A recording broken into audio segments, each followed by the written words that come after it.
Mauricio, eh, estamos contigo y con Yanela, por favor, y adelante. Muchas gracias, Ricardo. Me da muchísimo gusto poder estar con todos ustedes, poder reunirnos, aunque sea a la distancia, en un momento, como ya lo decían, muy especial para la industria de los medios de comunicación. Justo es ahora cuando más se necesita de crear contenido confiable, cuando más se necesita encontrar vías para que nosotros podamos sustentar lo que hacemos. Y me parece que este tipo de encuentros sin duda terminan contribuyendo en gran medida a que podamos encontrar no solo un camino, porque queda claro que no hay una sola solución para el rompecabezas que representa para los medios de comunicación el poder vivir, sino una serie de alternativas que hemos de accionar según convenga. Y por eso cuando me acerqué a platicar con ustedes, cuando se dio este acercamiento de siempre con la Sociedad Interamericana de Prensa, me interesó mucho que pudiéramos platicar con la gente de Capital Digital y en particular con Yanela. ¿Por qué? Porque hoy es habitual que todos hablemos de suscripciones como el camino para poder hacernos de ingresos, para poder sobrevivir. De pronto la publicidad no nos es suficiente y atendemos las suscripciones. Pero estoy convencido también que hay otras maneras de poder hacer que las marcas de contenido o que los medios de comunicación brillen. Y dentro de esas formas, desde mi punto de vista, destaca a nivel latinoamericano lo que hace Capital Digital. Un grupo de medios que no se concentra tanto en la información dura, que no se concentra tanto, y Yanela lo podrá explicar mejor, en el quehacer informativo, sino en cómo construir marcas de contenido que puedan derivar en una diversificación de fuentes de ingreso que termina refrescando francamente el panorama de medios de comunicación y el modo en que podemos concebir que el periodismo, que el contenido y que el storytelling pueden impactar, pueden agregar valor a una audiencia. Yanela Carvajal es vicepresidenta comercial de Capital Digital, este holding que abarca, como ya lo mencionabas, Ricardo, a Sopitas, una de las grandes marcas de medios en México, nativa digital, vinculada a una persona, es un caso único en Latinoamérica. 1.0, un hub de tecnología también con mucha fuerza, que surge de una marca personal, en este caso de Javier Matuk, que termina vendiéndoselo a Capital Digital. Encontramos a Pictoline, que es una sensación, y ya nos platicará Yanela sobre ello, además de Local, Travesías y Chilango. Todo un portafolio de medios de los que me parece podemos aprender mucho para entender qué podemos aplicar hacia cada uno de nuestros casos. Yanela, muchas gracias por estar en este Zip Connect, gracias por hacerte un espacio en tu agenda, aunque sea desde el coche, y si puedes, para entrar en materia, ayúdame a que la gente latinoamericana que no necesariamente tiene plena conciencia de qué es Capital Digital pueda entender cómo ustedes conciben los medios de comunicación, cómo ustedes es que se conciben como marcas de contenido.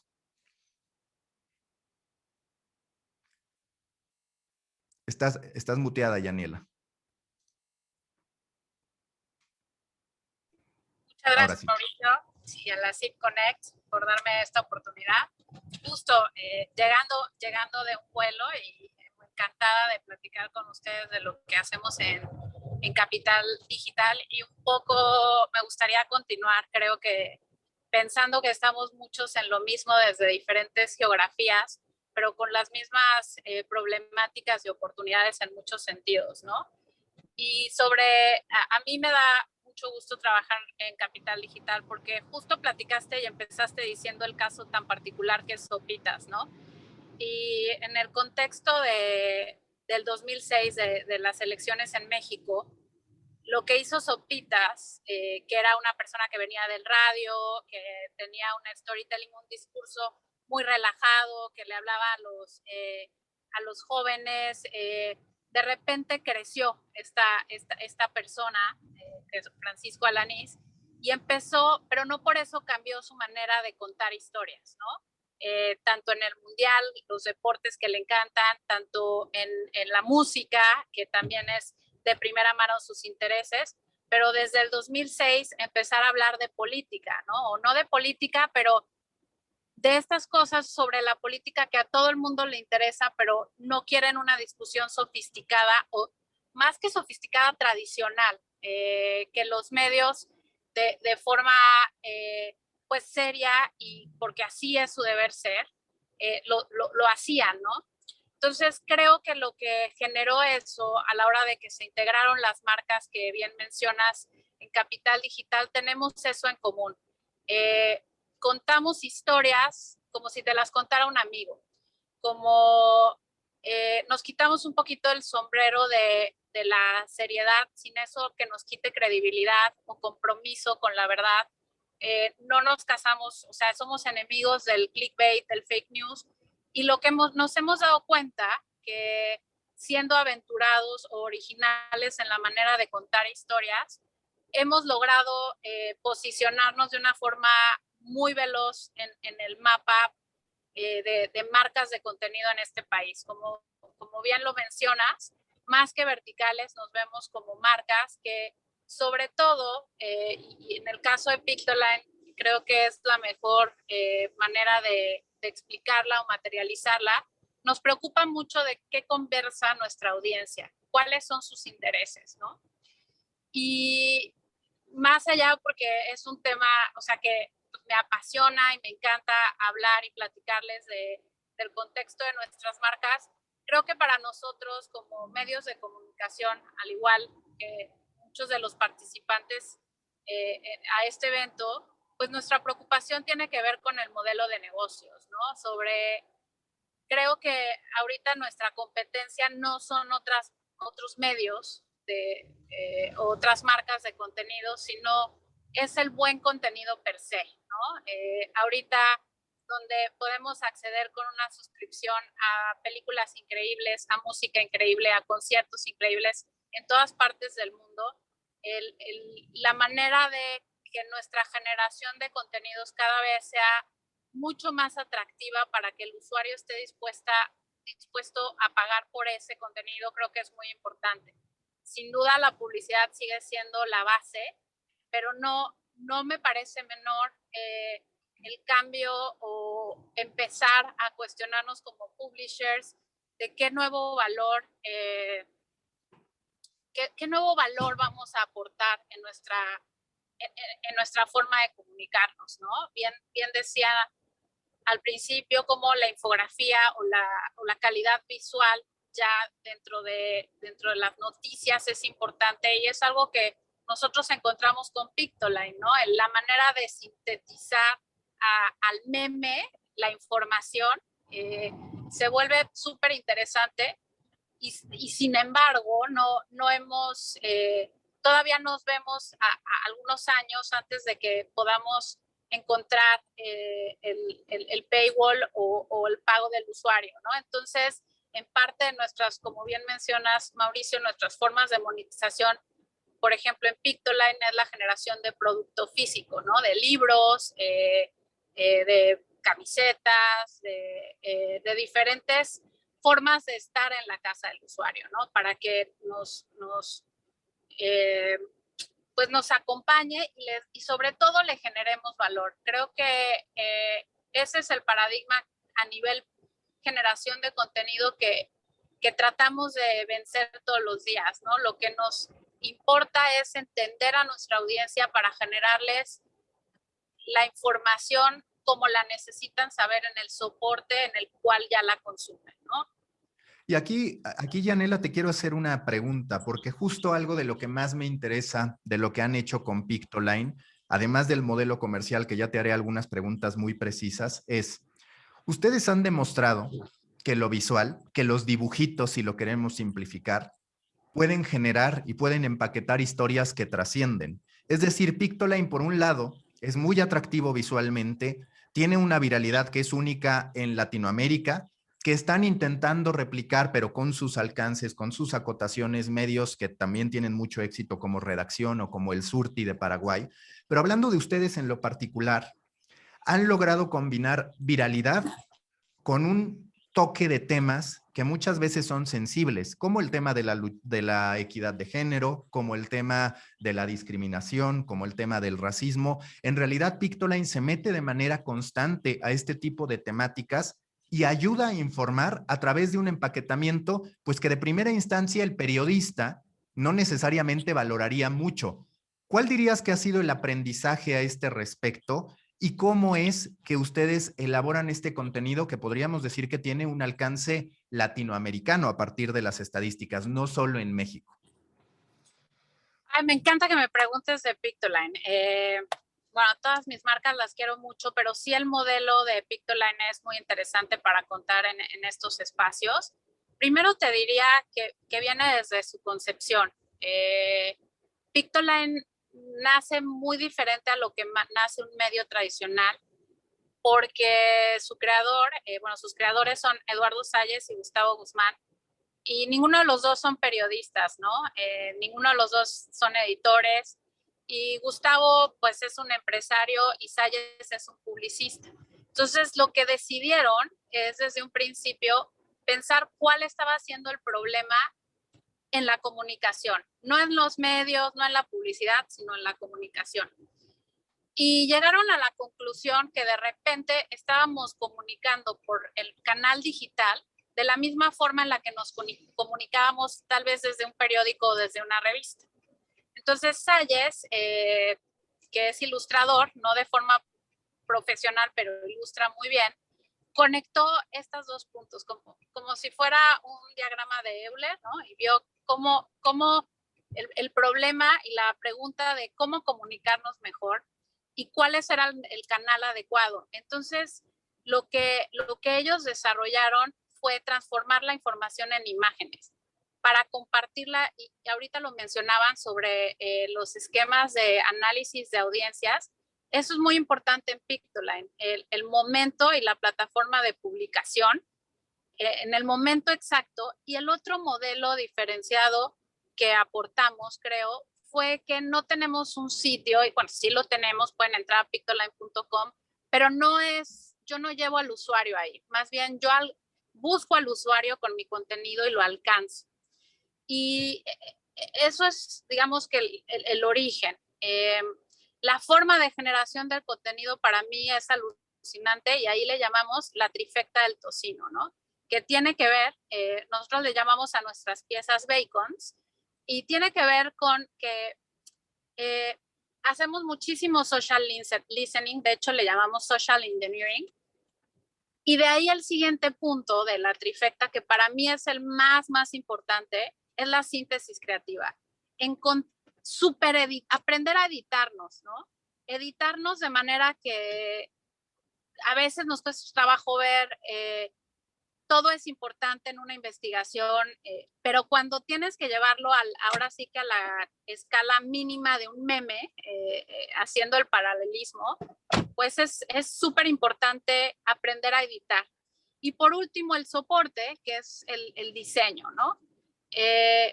Y aquí pasa algo que a mí no me había pasado en otros medios en los que trabajo, en donde la imagen tiene muchísimo más alcance que cualquier otro formato, ¿no? El posteo base, ¿no? El bacon. Y esto tiene que ver, y les comparto como un caso de un bacon que hicimos sobre por qué tenemos hoyuelos, ¿no? Estos hoyitos en las mejillas. Y ese bacon tuvo 32 millones de personas de alcance orgánico, ¿no?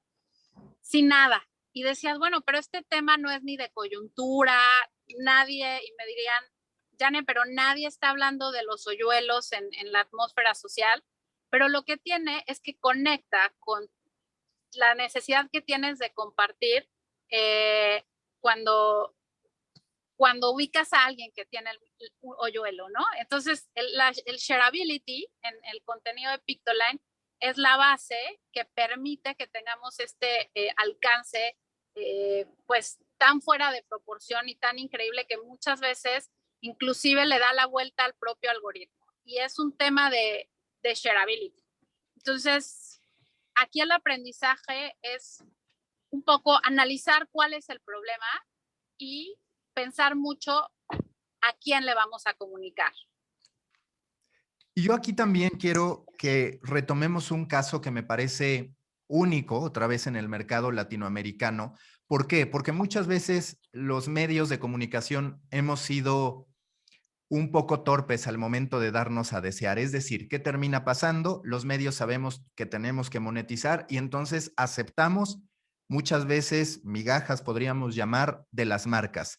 Sin embargo, ustedes lo que hicieron, de introducción cuando menos, fue generar una expectativa tal por anunciarse en Pictoline que pudieron colocar un precio a esas publicaciones después de esperar un muy buen tiempo y siguieron una estrategia que no era de cantidad de anunciantes, sino de calidad de anunciantes o de pagar un posteo por semana. ¿Puedes hablar de esa estrategia que siguieron para por primera vez monetizar Pictoline? Que me parece es una gran lección para los medios, porque históricamente los medios hemos sido malos para posicionar nuestro producto y hacer que los anunciantes, en cierto modo, sigan o abonen hacia lo que nosotros queremos, que en teoría debe ser lo que también quiere la audiencia.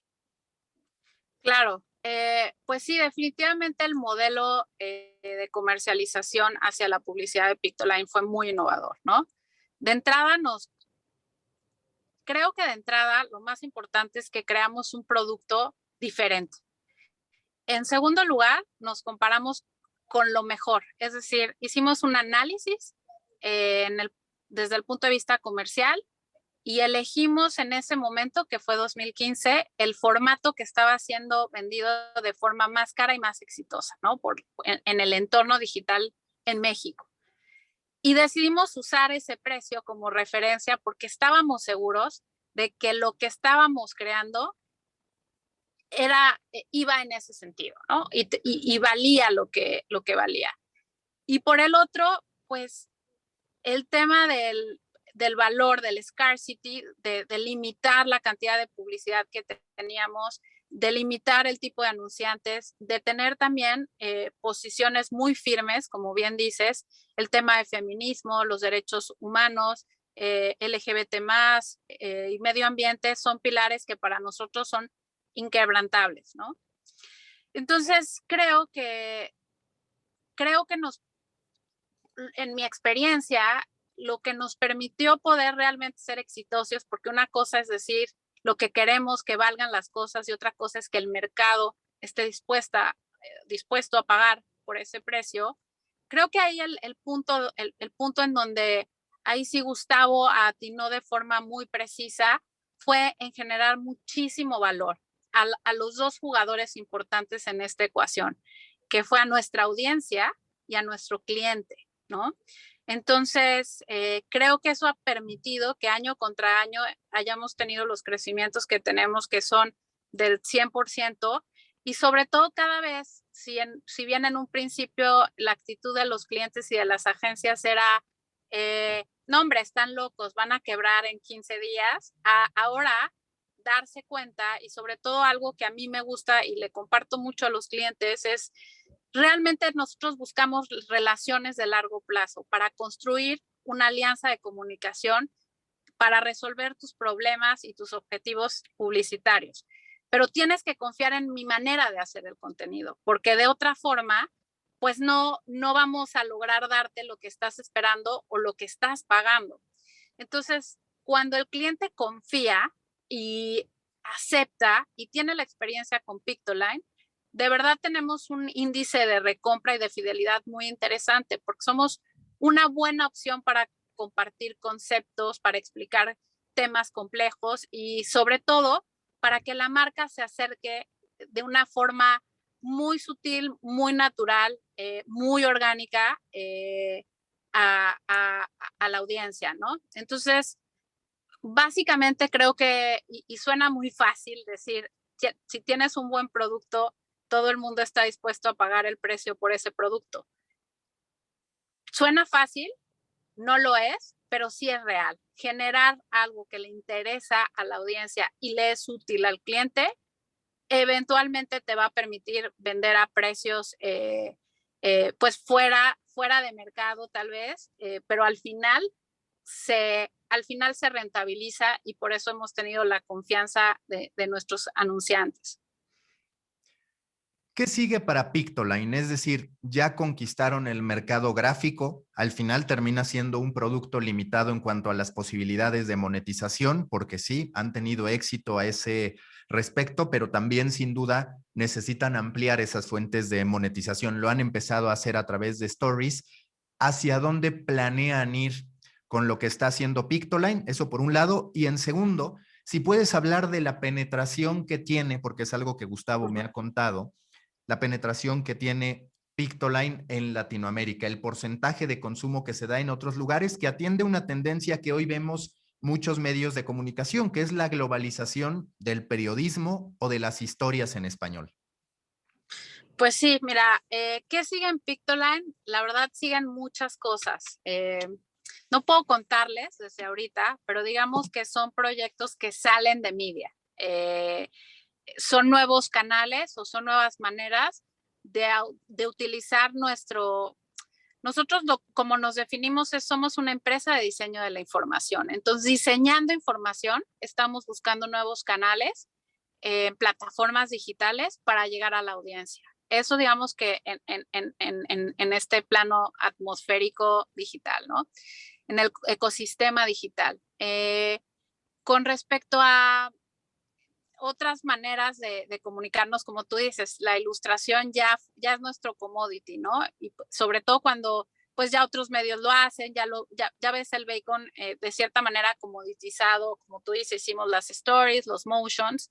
Yo donde veo que es nuestro canal de experimentación y nos encanta, y si tienen oportunidad de verlos, porque inclusive TikTok nos considera como medio, como publisher, caso de éxito a nivel LATAM, México, que es uno de los principales mercados de TikTok también. Creo que TikTok es una plataforma increíble para experimentar, y sobre todo, y aquí el reto, y lo digo desde mi parte, pues de repente TikTok, el algoritmo premia el contenido divertido, ¿no? Y cómo le explicas al cliente, cómo lo llevas de la mano a hacer contenido comercial que realmente genere este nivel de penetración cero forzada, porque además no es que lo puedas pautar y obligar. Entonces esto nos permite de verdad experimentar en narrativa y sobre todo, y algo súper importante para Pictoline, es con los alfa, ¿no? Con los centennials. Es decir, es otro paradigma distinto al cual nos basamos para hacer Pictoline en un inicio. Entonces, TikTok es una plataforma que nos está permitiendo hacer eso. Estamos también queriendo innovar en formatos de audio y por ahí tiene que ver algo también con lo lúdico y lo académico, ¿no? Creo que Pictoline o la ilustración es una de las formas más básicas de comunicarnos desde la época de las cavernas. Y de repente regresar o las monografías que comprábamos para hacer la tarea. Entonces, el llevar ese contenido otra vez para educar es una también de las cosas que vienen para Pictoline. A todos les quiero pedir que si tienen alguna pregunta, como ya recibimos una, lo hagan a través de la sección de Q&A para podérselas estar haciendo a Yanela. Yo, mientras tanto, continúo con esta conversación. Dejando de lado Pictoline, Yanela, quiero hablar contigo, porque seguro que aquí hay varios periodistas locales, sobre la estrategia que han construido, primero adquiriendo Chilango, que es una marca local, digamos, de la Ciudad de México, por el otro lado cerrando la pinza, como yo le llamo, adquiriendo Local, así se llama, que es digamos como un Chilango, pero más avanzado en términos de perfil. ¿Qué es lo que están persiguiendo en términos de convertirse en la marca de contenidos de la Ciudad de México? ¿Cómo hacer ese approach y cómo entender el potencial de negocio donde un medio pues ya no se ve solo como un generador de noticias, sino como un generador de experiencias, como un generador de información, incluso de conexión, ahora que durante la pandemia estuvieron contribuyendo a que la gente se enterara de esos pequeños restaurantes que en México llamamos changarros, por ejemplo? Pues me encanta tu pregunta. Vas a decir que soy muy palera, pero de verdad yo era muy fan de Chilango.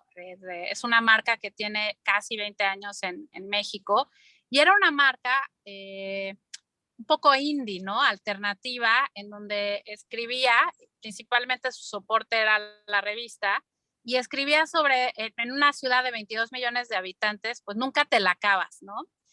Y yo no soy de la Ciudad de México, entonces para mí, desde donde vivía, conocer el misticismo que rodea a los chilangos, no sé si todos aquí sepan, chilango es el gentilicio coloquial de las personas que habitan la Ciudad de México, ¿no? Entonces, cuando toca migrar a digital, digamos que faltó ese hilo fino en la empresa a la que antes pertenecía Chilango, y siento que Gustavo, la supo rescatar y la supo unir otra vez al grupo de medios o de marcas que hablan como Chilango hablaba, ¿no? Y decidimos regresar al origen de ser la guía, como bien dices, de la ciudad, de estos 22 millones de almas que viven en la Ciudad de México, que respiran, que salen, que además es una ciudad que tiene desde uno de los mejores restaurantes del mundo de Latinoamérica, pero esa misma persona que va a ese restaurante se come afuera un taco, una birria, un pozole afuera en un changarro, como dices, en un chiringuito. Entonces, creo que la diferencia que tiene, como dices, con local, y hay otro tipo de medios que son guías, que finalmente tienen otra razón de ser y de funcionar, ¿no? Nosotros decimos, somos expertos en la Ciudad de México, y ahora con la pandemia fue un tema de, ¿ahora de qué vamos a hablar? Porque no vamos a invitar a la gente a salir, ¿no? Y fue el cambio editorial, bueno, ahora la vamos a invitar a cuidarse, y lo hicimos muy bien, y ahorita estamos regresando, o vamos a invitar a la gente a que conozca o no deje de comprarle a este pequeño empresario gastronómico, ¿no? Y de qué manera los vamos a acercar y vamos a vincularlos con la base de datos que tenemos, ¿no?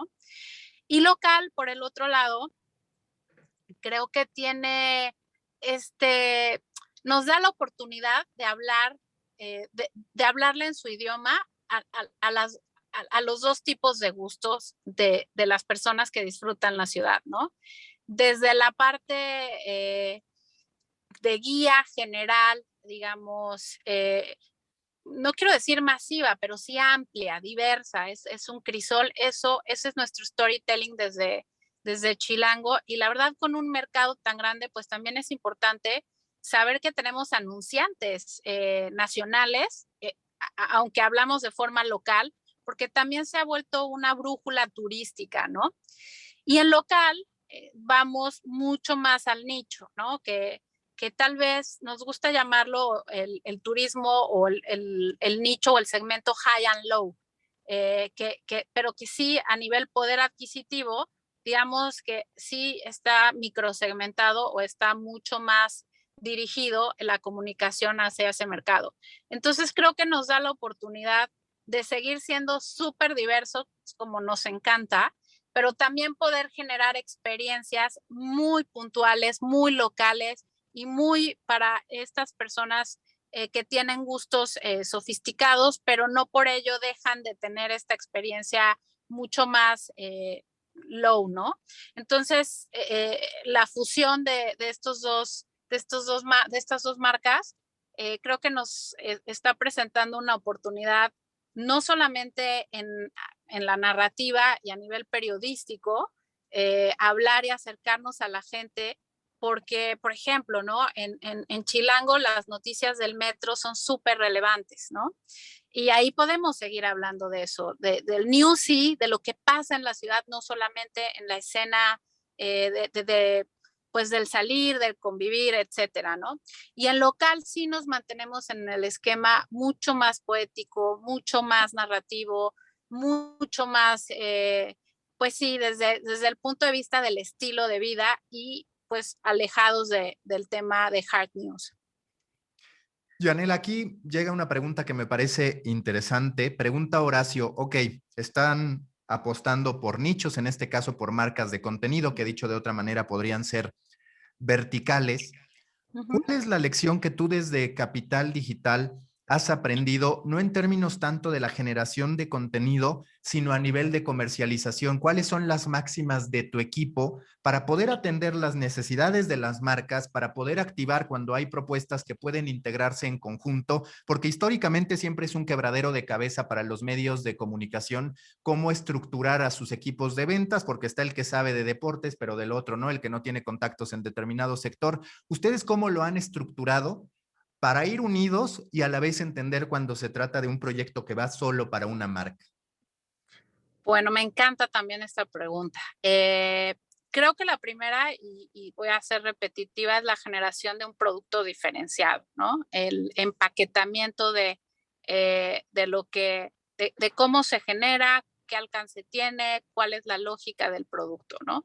Acercarnos siempre a esta generación y a poder, sobre todo, tener esta capacitación, pues clara, ¿no? Que el vendedor esté convencido y le sea fácil transmitir lo que es nuestro producto. Creo que eso es una de las cosas importantes, ¿no? Que hemos conseguido.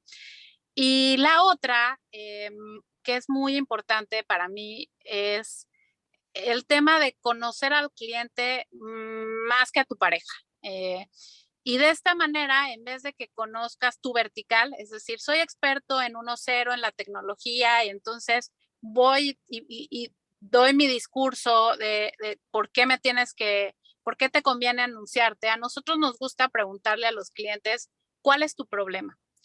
Y escuchando eso, podemos hacerles una propuesta lo suficientemente tailor-made, pero explicable y basada en la calidad de nuestros productos, que resuelva un problema. O sea, más allá de decir, tu objetivo es el presupuesto tal de tal vertical, pues como que te encorseta para la generación o el relacionamiento con los clientes. Cuando el cliente me dice, bueno, pues mi objetivo es amplificación de esta campaña por estas razones, yo puedo decir, bueno, desde el upper funnel hasta lo más bajo del funnel, ¿cuáles son cuál es la estrategia que en mis marcas puede ser la opción para ayudarte a conseguir tus resultados, ¿no?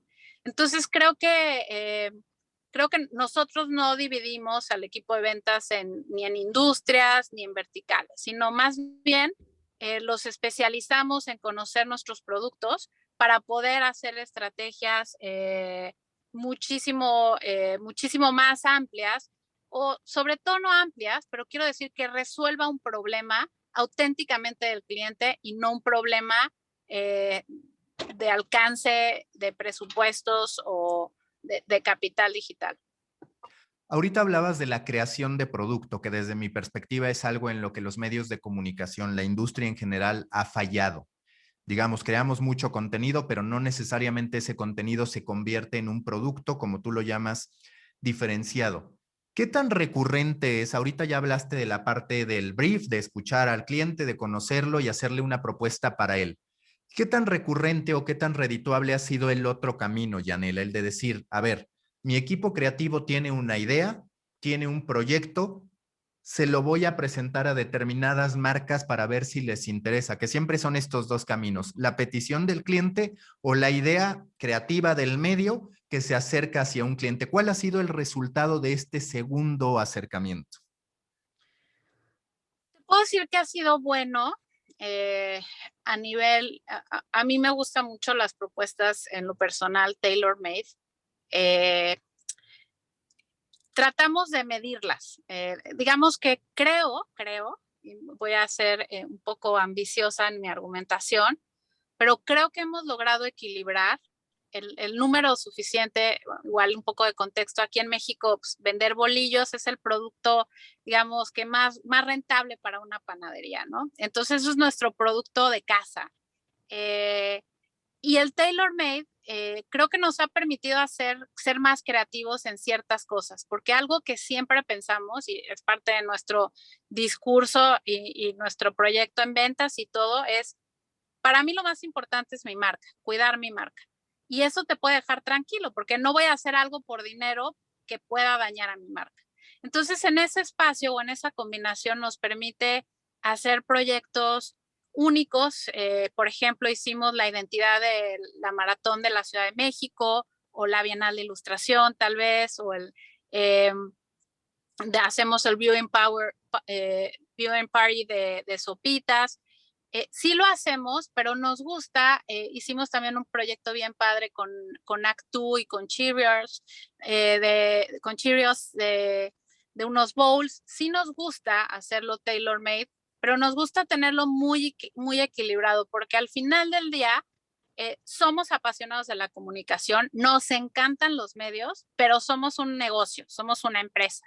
Entonces siempre tratamos de balancear a nivel rentabilidad el número de proyectos que vamos a hacer, que veo que alguien pregunta de qué es tailor-made, son productos que están hechos a medida del cliente. Es decir, nosotros tenemos una nota, un video, un bacon como productos generales, pero de repente podemos hacer un evento o un mapa interactivo que va a necesidad del cliente, ¿no? Entonces, el modelo, lo que la verdad tampoco somos una empresa cerrada que digamos, este es nuestro camino único, sino hemos tratado de balancear, creo que de forma exitosa hasta el día de hoy, el entender cuándo podemos y cuándo es eficiente para el cliente y para nosotros hacer cosas que están fuera de nuestro catálogo y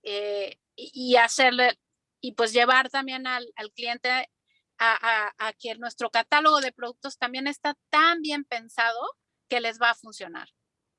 Yanela, Efraín Salinas pregunta, y es un buen punto, dado que ustedes se fundamentan en plataformas de terceros, tienen un alcance orgánico, ¿cómo manejan los KPIs con sus clientes en términos de expectativas cuando cierran una campaña? ¿Qué es lo que prometen? ¿Cómo fundamentan esas métricas? En ocasiones han tenido que invertir o en realidad siempre es de esa maquinaria orgánica que ustedes han logrado a lo largo del tiempo. Mira, actualmente nuestro KPI base del bacon es de 2.5 millones de personas alcanzadas de forma orgánica. Para llegar a ello, tenemos que hacer una metodología como con mucha disciplina. Entonces, de repente nos topamos, sobre todo por el tipo de audiencia que tenemos, las marcas de consumo masivo, pues están necesitadas de más alcance, ¿no? Y entonces ahí hicimos los productos Plus, en donde somos muy transparentes con el cliente y le decimos, ahí sí hay una pauta de por medio, que de todas maneras para que esto suceda, tenemos que tener un alcance, ya tenemos medido como el número de alcance que tenemos que generar en ciertas horas para poder saber que el KPI se va a dar. Y eso tiene que ver siempre con la parte periodística, ¿no? Con la narrativa, con el factor de shareability. Y siempre nos preguntamos, ¿tú compartirías este contenido? Si la respuesta es no, te toca ir a explicarle al cliente que tenemos que cambiar de idea. Entonces, les prometo que me ha pasado una vez que no alcanzamos el objetivo y ahí nosotros estamos tan confiados de que si siguen nuestras recomendaciones lo vamos a cumplir, que tenemos la pictogarantía de calidad. Es decir, si yo no llego, si tú seguiste mis recomendaciones y no llego al alcance y engagement promedio que acordamos, que es 2.5 y 6%, te vuelvo a hacer la pieza, ¿no? Y pues en los 3 años que llevo aquí y en los 5 años que lleva Pictoline de existir, les puedo compartir que ha sido una vez cuando hemos tenido que hacer la pictogarantía de calidad válida, ¿no? Entonces, un poco eso es lo que nosotros acordamos con los clientes y insisto, es el tema de conocer muy bien cómo hacemos el contenido. Ustedes, a partir de la decisión que toman con sus distintas marcas de no seguir tanto el breaking news, quizás con excepción de Sopitas que ocasionalmente sí entra en él platicando la historia, se pueden permitir otro tipo de flujos de trabajo. En este caso, si quieres, vamos por el de Pictoline, que es el más innovador para los medios de comunicación. ¿Nos puedes describir cómo está integrada la redacción, cómo opera un día cualquiera de Pictoline? Porque es interesante este mix que empieza con ilustradores, pero que de a poco ha ido incorporando periodistas y además el uso que hacen y los créditos, las referencias que dan a información de terceros para poder hacer sus bacons. Claro, primeramente lo que hicimos fue un proceso, ¿no? Lo probamos durante el 2015 y cuando vimos que el proceso funcionaba, y este proceso, digamos, en un inicio en Pictoline eran 4 ilustradores, nada más, ¿no? Que estaban haciendo el listening con ayuda de un equipo especializado en el tema. Y ahora la redacción siguen siendo 4 ilustradores. Sí, tenemos 2 animadores y tenemos 3 periodistas y 2 copywriters. Y el proceso, la verdad es que es bien padre porque todo el mundo tiende a estereotipar Pictoline como que son ilustradores, son relajados, son millennial, pero ellos arrancan a las 8 en punto de la mañana con el newsroom, pero así pues, súper puntual. Y cada quien debe de llevar un tema que está siendo discutido pues sí, en el listening. Y entonces, entre todos, hacen la bajada creativa del bacon, del borrador. Y la misión es que tenemos que hacer 3 bacons terminados ilustrados diarios. Ya una vez que está bajado la narrativa, digamos que las periodistas son las que validan fuentes, redactan, etcétera. Y algo que hacemos que la verdad me genera mucho orgullo es que, como tú dices, nosotros usamos temas, tratamos de hacer un mix siempre del breaking, o sea, de lo que se está hablando. La verdad es que en Pictoline funcionan muy bien temas de ciencia, de medio ambiente, de derechos sociales, pero de repente cuando no hay coyuntura fuerte, están lo que nosotros le llamamos de gatitos, ¿no? Que son temas más soft, de cultura pop, de series, etcétera. Y lo que siempre tratamos pues sí, de conseguir en nuestras piezas es no publicar por publicar. Si en algún momento un contenido que ya está listo no nos gusta, pues no va. O sea, siempre tratamos de ser extraordinarios en nuestras publicaciones y estamos midiendo siempre la conversación y qué objetivos van cumpliendo. Eso en todo lo que publicamos. Y la otra cosa que es importante y que me gusta es que como nosotros interpretamos la información, es decir, una nota, un libro, un audio, mandamos a expertos a que nos revisen lo que es el double check, ¿no? Es decir, si estoy hablando de un agujero negro, pues no vaya a ser que no entendí el reporte de Science. Entonces tenemos expertos, una red de expertos astrónomos que nos revisan la información para que si en el momento de contarlo en imágenes no hayamos cometido una omisión o estemos malinterpretando la información, ¿no? Eso es para nosotros la credibilidad y la verdad es un compromiso en todas nuestras marcas, ¿no? Se nos está terminando el tiempo. ¿Cuáles serían tus 3 máximas al momento de vender, al momento de buscar que un anunciante se asocie con tu contenido sin que éste termine siendo contaminado? A lo largo de tus años seguro que has aprendido mucho. ¿Cuáles serían las 3 recomendaciones que tú harías para un medio que pretenda que un anuncio no pase por encima del producto que genera, que es algo que muchas veces ocurre, lamentablemente? Para mí la número 1, o sea, creo que lo mejor para vender, que yo llevo muchos años vendiendo, ya muchos, lo primero es escuchar. Creo que para vender, lo principal es escuchar. Lo segundo es que hay que aprender a decir que no. Creo que, no sé si sea algo general en Latinoamérica, yo veo que en Estados Unidos pues hay más límites, ¿no? Pero por lo menos en México el tema de que no, pues es mi cliente y o sea, es como que te da pena o no sé cuál sea la razón, pero no estamos acostumbrados a decirles que no o no en todos los medios o no en todos los productos. Entonces, algo que me ha funcionado muy bien para vender más es acompañarlo en el no, no es un no grosero, no es nada, pero y también saber qué decir, que asociarte con ciertas marcas al final va a hacer que quedes mal con otras y un dinero fácil puede perjudicar, ¿no? Y en tercero, yo creo que el trabajo en equipo, ¿no? Tanto algo que todas las marcas que tenemos en Capital Digital, y es algo que sí puedo decir que a diferencia de otros medios, no diferenciamos entre contenido comercial y contenido editorial. Es solamente buen contenido. Y si hay un equipo B haciendo el contenido comercial, al final lo vas a publicar en tu sitio y se va a ver horrible y va a estar mal hecho y lo que sea. Entonces, para mí, algo que ha sido increíble de vender en Capital Digital es que las mismas personas que hacen el contenido editorial hacen el contenido comercial y eso hace muchísima diferencia también en la experiencia del cliente. ¿Y ahí cómo se hace, Yanela? Porque muchas veces lo que termina ocurriendo es que el vendedor está incentivado por el bono que siempre se promete y esa es su meta. Más allá del producto, la meta es poder recibir el bono trimestral porque claramente le representa o le suele representar una diferencia económica en términos de ingresos. ¿Cómo alineas ese interés para que el propio vendedor también comparta el objetivo del creador del producto? Porque muchas veces hay un divorcio filosófico en esencia que es muy difícil de romper. ¿Tú de qué manera impulsas eso? Porque seguro que en algún momento alguien de tu equipo, quizás ahora ya no porque ya está aceitado, pero pues llegan con una idea de, oye, deberíamos aceptar esto porque ahí está el dinero y no lo podemos dejar.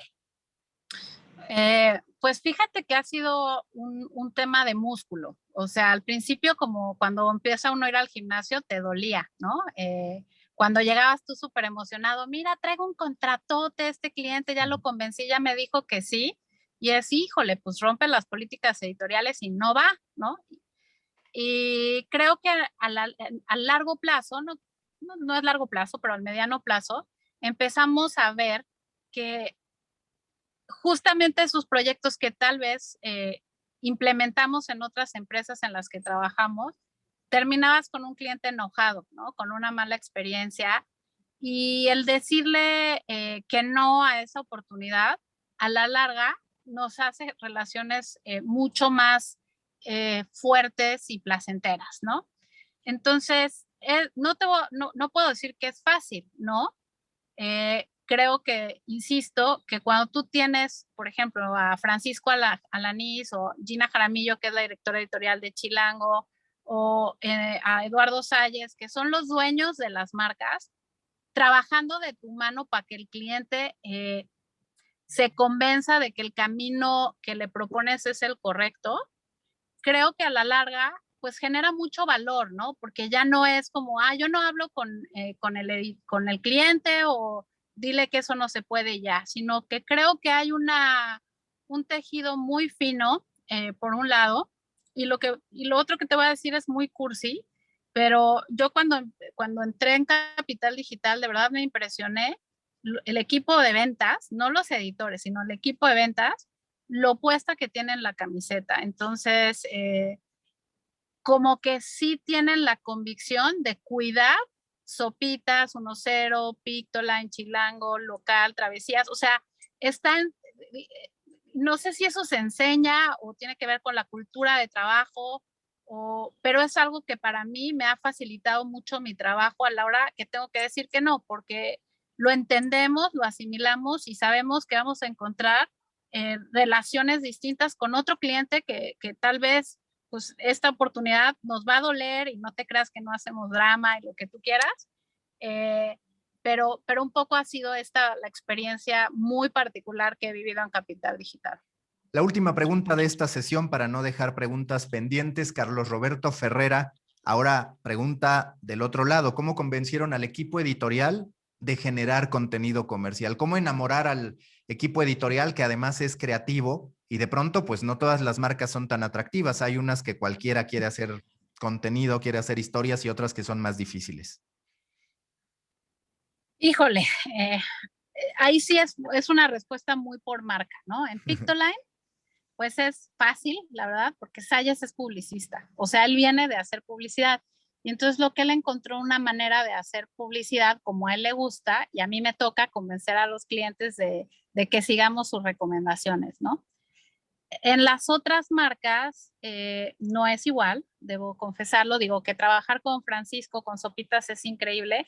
Es un poco explicar el otro lado, ¿no? Ser empáticos con el editor y sensibilizar sobre la necesidad particular de cierto cliente. Y de mi lado, que esa es como que la otra cosa, es encontrar claros los puntos que hacen romperse al editor. Es decir, si yo sé que es un caso hipotético, que es fan de los animales, pues no voy a llegar con una propuesta de maltrato animal porque sé que pues no va a avanzar. Entonces, tratando de ponerlos del lado del cliente, explicar también que la gente de marketing pues tiene resultados muy agresivos que dan en su negocio y no es que te esté pidiendo que hagas algo por molestar, sino porque tiene que ver con lo que le dice su jefe, trabaja en una empresa global, porque pues tiene miedo de invertir una lana contigo cuando no sabe qué retorno le va a generar.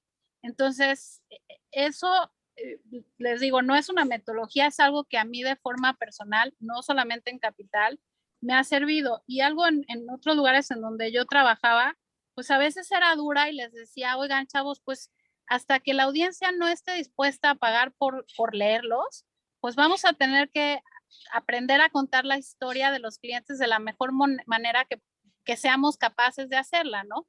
Porque al final, pues muchos de nosotros no somos ONGs y nuestros sueldos y nuestro negocio sale justamente de contar buenas historias. No importa si son comerciales o son editoriales, y creo que en eso los periodistas pues son expertos, ¿no?